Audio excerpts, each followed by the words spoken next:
हमें यह जानना जरूरी है कि हमारा कान आखिर काम कैसे करता है और इसके काम क्या क्या है। हालांकि हमारे कान का सुनने के अलावा भी बहुत कुछ काम है जिसके बारे में हम जानेंगे।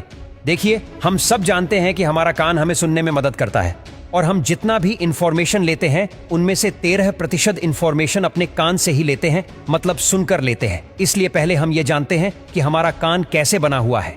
जब हम अपने कान की संरचना को देखते हैं तो हमारा कान 3 पार्ट में बटा हुआ है, आउटर ईयर, मिडल ईयर और इनर ईयर। कान का हर एक पार्ट अलग अलग काम करता है और अलग अलग सबका फंक्शन है। सभी साउंड को प्रोसेस करने का काम करते हैं।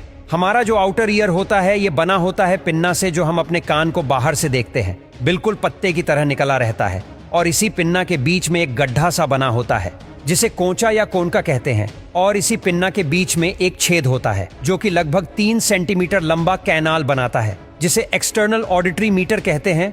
देखिए, पिन्ना का काम क्या होता है। ये पिन्ना मूव नहीं कर सकता जैसे बाकी एनिमल्स अपने कान को हिला सकते हैं। मनुष्यों में ये स्थिर रहता है और इसका काम ये होता है कि ये हमारे सराउंडिंग में जो भी आवाज आती है, आवाज का मतलब जो भी एयर प्रेशर में वेरिएशन होता है उसे वातावरण से कैप्चर करके ये साउंड वेव को एक्सटर्नल ऑडिटरी मीटर्स में ट्रांसमिट कर देता है। उसके बाद जैसे ये साउंड की एनर्जी बिल्कुल फोकसिंग के साथ एक्सटर्नल ऑडिटरी मीटर्स में प्रवेश करती है, यह हमारे ऑडिटरी कैनाल के एंड पर मौजूद ईयर ड्रम, जिसे टिम्पैनिक मेम्ब्रेन भी कहते हैं, वहां पर जाकर टकराती है। जब sound wave external auditory meatus में आती है तो यह कैनाल साउंड को थोड़ा एम्पलीफायर कर देता है। इस ईयर ड्रम के दूसरी ओर हमारे कान का मिडिल ईयर स्टार्ट हो जाता है, जो 3 छोटी छोटी हड्डियों से मिलकर बना हुआ होता है और इसमें एक ट्यूब होता है जो नीचे की ओर जाता है। ये 3 छोटी छोटी हड्डियां हैं, ये हमारे शरीर में पाए जाने वाली सबसे छोटी हड्डियां होती है।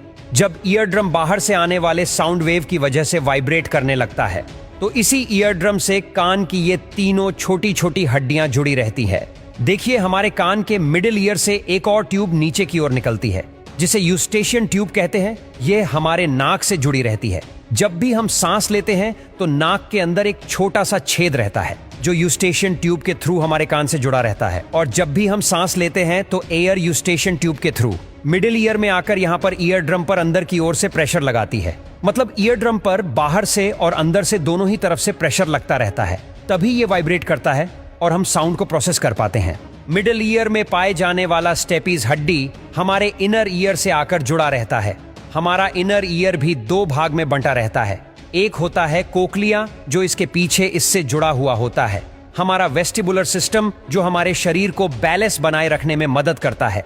हमारा यह जो कोक्लियर होता है ये बिल्कुल स्नेल की तरह संरचना वाला होता है जिसमें कुछ फ्लूइड भरा रहता है।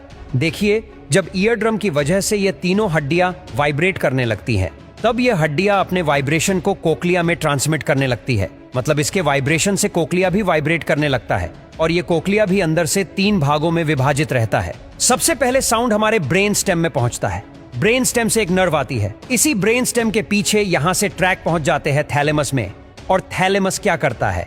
इन सारे साउंड वेव के सिग्नल को हमारे ऑडिटरी कॉर्टेक्स में भेज देता है, जो हमारे ऑडियो को प्रोसेस करके हमें चीजों को बहुत ही क्लियर सुनवाता है।